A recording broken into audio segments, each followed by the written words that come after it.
Hello student, स्वागत है आपका अपने YouTube platform perfect teaching by Pooja Gulia में। आ गए हैं हम अपनी एक और वीडियो के साथ, जो होगी 5 मिनट विद विजन सीरीज, जहां आज हम पढ़ेंगे अपनी फैक्टर थ्योरम को। भाई फैक्टर थ्योरम बहुत ही इंपॉर्टेंट है। यहाँ से आपका क्वेश्चन आता ही आता है, 3 नंबर में, 4 नंबर में, 5 नंबर में, किसी भी नंबर में आ सकता है। आपको ये बहुत ध्यान से पढ़ना है, समझना है। तो चलिए एक क्विक रिविजन करते हैं हम। फैक्टर थ्योरम का क्या होती है फैक्टर थ्योरम? यानी गुणनखंड प्रमेय। अगर हिंदी में बोले तो इसको बोल सकते हैं हम गुणनखंड प्रमेय। भाई इसमें क्या होता है, मैं आपको एक सिंपल लैंग्वेज में बताती हूँ। If P X is a polynomial with N power greater than 1 and A is a real number, then X minus A is a factor of P X if P A is equal to 0। भाई आपको ज्यादा detail में नहीं जाना है। ये आपसे state करने में 2 नंबर में आ सकती है, वरना वैसे नहीं आएगी। क्वेश्चन ही ज्यादा आते हैं। भाई क्या होता है कि हमारा कोई एक पोलिनोमियल है। अगर वो किसी भी पॉइंट पे, जब हमने रूट और जीरोस पढ़े थे, तो मैंने आपको बताया था कि जो भी वेरिएबल की एक क्या होगी, वेरिएबल की कोई वैल्यू जो उस पूरे पोलिनोमियल की वैल्यू को क्या कर दे, जीरो कर दे, भाई उसका क्या होता है, जीरो ऑफ पोलिनोमियल होता है, और उसी को हम फैक्टर ऑफ पोलिनोमियल कहते हैं। जैसे मैं आपको एक बताती हूँ, देखिए x+3 इज -3। जब भाई देखिए ये है पी एक्स, हमारा एक पोलिनोमियल है, x³ + 5x² + 5x - 3, ये है। यहाँ पे जब मैंने 3 इसकी वैल्यू रखी, पी एक्स की वैल्यू मैंने -3 रखी, तो मेरा 0 आ गया। तो मैं बोल सकती हूँ कि x इक्वल टू -3 रखने पर मेरा जो पी एक्स है वो क्या बन गया, 0 आ गया। तो मैं बोल सकती हूँ ये तो इक्वल है, हमें इसको फैक्टर बनाने के लिए इसको इधर लेके आना पड़ेगा, इसको एक लीनियर पोलिनोमियल में बदलना पड़ेगा, तो ये हो जाएगा +3, और यही हो जाता है हमारा फैक्टर। आपको सिर्फ एक याद रखनी है, फैक्टर नाम आते ही मतलब 0, फैक्टर नाम आते ही मतलब रिमाइंडर 0, मतलब रिमाइंडर 0, फैक्टर रिमाइंडर 0, फैक्टर आपके क्लिक होना चाहिए रिमाइंडर 0। ठीक है, जो भी फैक्टर होंगे वो हमेशा रिमाइंडर 0 देंगे।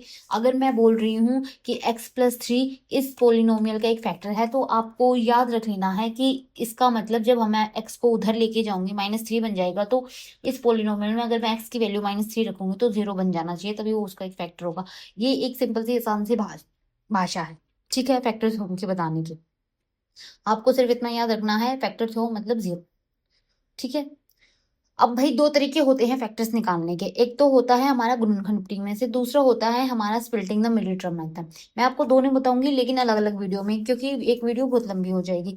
आज हम सीखेंगे जो फैक्टर थ्योरम से ही होता है, ठीक है, जिसमें क्या होता है, इसको तो चेक नहीं करेंगे। देखिए इसमें क्या है, ये क्वेश्चन क्या है, prediction examine whether x+2 is a factor of dash and 2x+4। इसमें क्या बोला गया, इन्होंने बोला कि x+2 एक फैक्टर है इस पोलिनोमियल का भी और इस पोलिनोमियल का, ये हमें चेक करना है। तो आपको क्या करना है, ये यहाँ पे है x+2, इसको इक्वल टू 0 रख देना, और यहाँ से x की वैल्यू निकाल लेनी है। तो x की वैल्यू आ गई मेरी -2। जब आप -2 इसमें रखोगे तो 0 आ जाना चाहिए, अगर ये इसका फैक्टर होगा तो, और इसमें रखोगे तो भी 0 आ जाना चाहिए। ठीक है, इस तरीके से आप एग्जामिन कर सकते हो कि ये इसका फैक्टर है या नहीं। ये 2 नंबर में क्वेश्चन आता है आपका एग्जामिन करने वाला, ठीक है। और इस तरीके से आप के का मान निकाल सकते हो। यहाँ पे इन्होंने बता दिया, फाइंड द वैल्यू ऑफ के if x-1 is a factor of dash. इसका मतलब क्या है कि x-1, आपको सबसे पहले कम क्या करना है, x-1 इक्वल टू 0। यहाँ से x की वैल्यू निकालोगे जो कि आ गई +1। अब आप जब इसमें, इन्होंने पहले ही बोल दिया कि ये इसका एक फैक्टर है, फैक्टर है मतलब ये पूरे को 0 कर देगा। तो आपको जहां जहां x है वहां पे आपको 1 रख देना है, और इसको इक्वल टू 0 रख देना है, तो आपकी k की वैल्यू निकल जाएगी। ठीक है, बस इतना सा ही काम होता है। ये आपके 2 नंबर में आते हैं ये क्वेश्चन।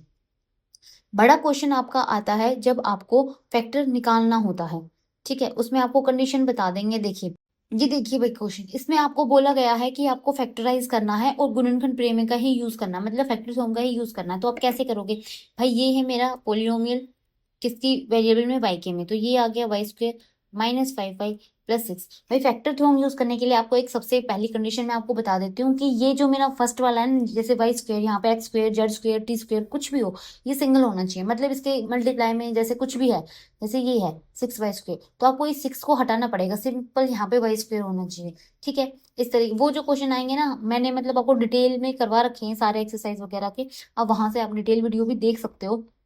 ये सिर्फ एक क्विक रीजन है जहां मैं आपको थोड़ा फास्ट बताऊंगी भाई। यहाँ पे एक एक पॉइंट डिटेल में नहीं हो सकता, क्योंकि ये बहुत ही छोटी वीडियो बनानी है मुझे। तो ये है मेरा एक, यहाँ पे आपको क्या करना है, ये जो कांस्टेंट वाली टर्म है इसको उठा लेना है, जो कि है मेरी 6। अब आपको ये देखना 6 किस किस का फैक्टर है, मतलब 6 किस किस से मल्टीप्लाई बन के आ सकते। तो भाई 6 × 1 6 होता है, ठीक है, 2 गुना 3 6 होता है। तो इस तरीके से ये इसके फैक्टर आ गए, मतलब 6 1 2 3, ठीक है। तो इसमें आपको क्या करना है, 1 प्लस माइनस का लेना है, इसी तरीके से 2 भी प्लस माइनस का लेना है, फिर 3 भी प्लस माइनस का लेना है, और इस तरीके से 6 भी हमारा प्लस माइनस का लेना है। तो ये हमारे 8 नंबर्स आ गए जिसपे हमें ट्राई करना है कि ये किस पे 0 होता है।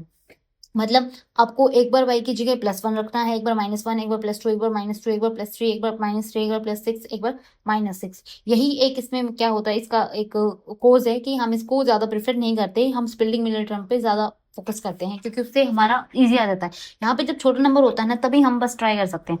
तो आपको p की वैल्यू -1 करनी है, y की, तो मैंने y यहाँ पे -1 का स्क्वायर, -5 -1 +6, भाई -1 का स्क्वायर हो जाता है +1, माइनस माइनस हो गया +5 और ये +6। तो इससे तो मेरा क्लियरली नोट 0 आ रहा है, ठीक है। तो ये तो फैक्टर नहीं है। फिर हम 1 पे ट्राई करते हैं, +1 पे, ये 1 का स्क्वायर, ये -5, यहाँ पे 1 और ये 6, 1 का स्क्वायर 1, -5 और +6, यहाँ पे से देखते हैं तो भी मेरा 0 नहीं आ रहा, मतलब ये भी कोई फैक्टर नहीं है।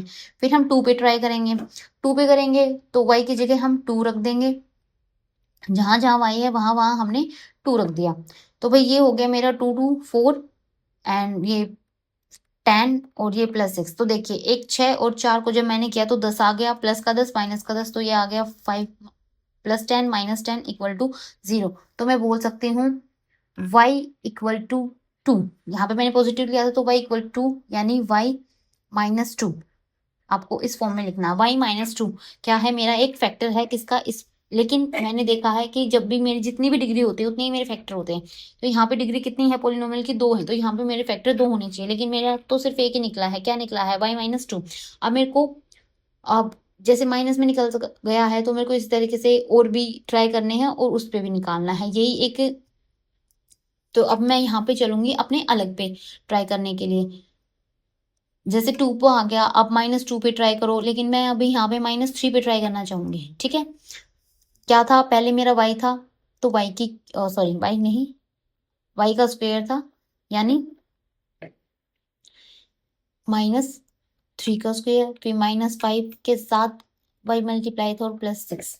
तो ये हो गया मेरा, जब 3 का स्क्वायर करती हूँ तो मैं 9 आएगा प्लस, ठीक है, माइनस माइनस से प्लस हो जाएगा, माइनस और माइनस प्लस हो गया भाई, ये भी तो 5 3 15 और +6, तो क्लियरली ये भी 0 नहीं आ रहा। मैं फिर से +3 पे ट्राई करूंगी।